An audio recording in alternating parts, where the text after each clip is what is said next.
Should they be the favorites to win it all? I definitely believe that now more than ever, particularly with the questionable health of Anthony Davis. If Anthony Davis was 100%, perhaps I would feel different, but he's not, and I don't think he's going to be for the rest of the year.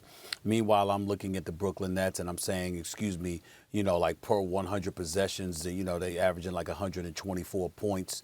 They're giving up about 114 over the last 5 games or so. Got a net rating that's second in the league to only the Utah Jazz, who've won 19 of their last 20 games. The Brooklyn Nets have been absolutely sensational as far as I'm concerned. James Harden is deserving of MVP consideration. How selfless he's been, how the quintessential point guard that you're supposed to be, you weren't anticipating he would be that way, but he is. Kyrie has been sensational. He's box office, and he does what he wants on the offensive end of the floor, and he has amped up his defense as well, and he's held other guys accountable to try and do so themselves. This is what Kevin Durant out the last 3 games due to that hamstring strain. And then you've got Joe Harris, you've got Jeff Green, you got TLC. You're just looking on and on and on. DeAndre Jordan, we can't ignore what he's bringing to the table. There's nobody in the NBA that can stop them offensively if they give you anything defensively. And I told you this, Max. I told you this a couple of weeks ago. I said, at the time they were ranked like 27th or 28th. Over the last 5 games, I think their defense has been like 18th. Again, they're not awesome and all of this other stuff, but they've improved significantly enough for you to look at them and pay attention. And the fact that they can go 9, 10 deep and don't miss a beat offensively, if they give you anything defensively, I mean, if they were 20th defensively, that's good enough. They're that potent offensively. And I think when you look at the Eastern Conference, I don't think there's anybody that can mess with them. And even though you can look at Utah, Denver, of course, the Clippers, and a healthy Lakers squad. Again, the healthy Lakers squad would be my caveat. If Anthony Davis were 100%, I probably would not say this, but he is not. I do not believe he will be for the rest of this season. It sounds too similar to what Kevin Durant went through before he went down to that NBA Finals game and tore his Achilles. It sounds too similar to me. I don't like it.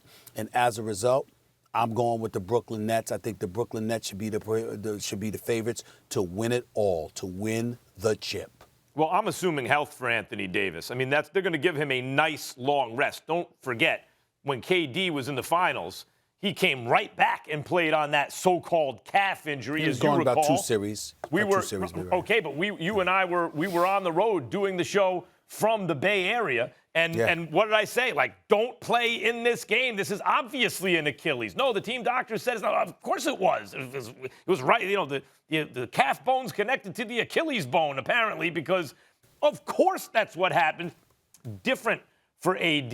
AD has a nice long time to rest up. Now, assuming that AD is healthy, the Lakers are the team to beat. They're the defending champions. No one really extended them. The Heat took 2 games from them. That was extending them. But before that, they gentlemen swept the Western Conference, including a Denver team that not only gave the Clippers all they could handle, but beat the Clippers. Lakers lost 1 game to them. They lost 1 game in each series up to the finals, and they still didn't get taken 7 games. Now, it's one thing if you say, yeah, but they lost this piece, they improved.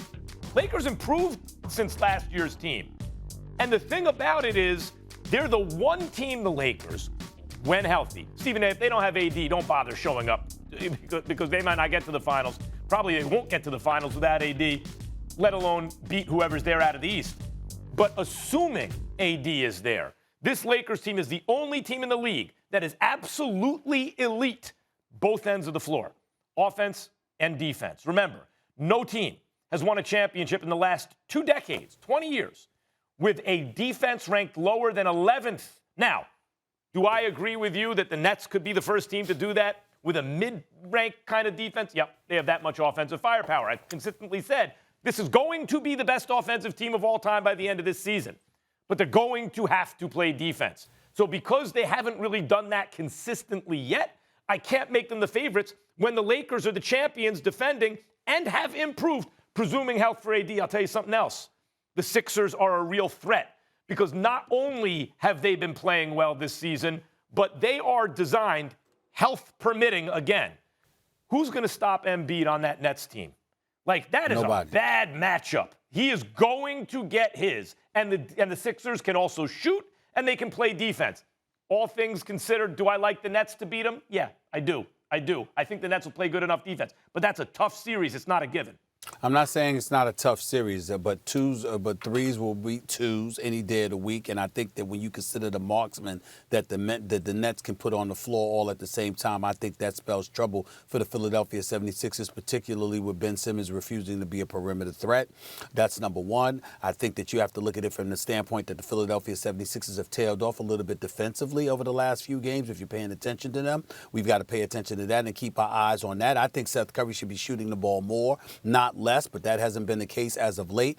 That's something to point to. And then I also think about this again. You talk about Kevin Durant. Kevin Durant had strained his calf back in, 2019? I think it was like May 8th. Mm-hmm. May 8th. And he came back June 10th, Mac. That was a month and 2 days. Now, obviously, he could have sat out longer, and we get all of that, and we can assume that Anthony Davis probably will need to sit out longer as well. But my attitude is that if you're holding your Achilles, if you're holding your calf area and it's tinkering with your Achilles, then you know what? It's dicey, man. And even if you come back, I have to imagine that you're not going to be 100%. You're going to be very, very concerned about that as well. And the Brooklyn Nets ain't a team that you want to go through having those kind of issues going on, considering what they bring to the table offensively. So I just look at it and I just say right now, because Anthony Davis, I think that his health situation is highly questionable. I think that the Brooklyn Nets are legitimate favorites to win the championship, to win the title, because they ain't going downhill once Kevin Durant comes back. Kevin Durant is a plus on every level. He ain't a minus. Thanks for watching ESPN on YouTube. For live streaming sports and premium content, subscribe to ESPN+.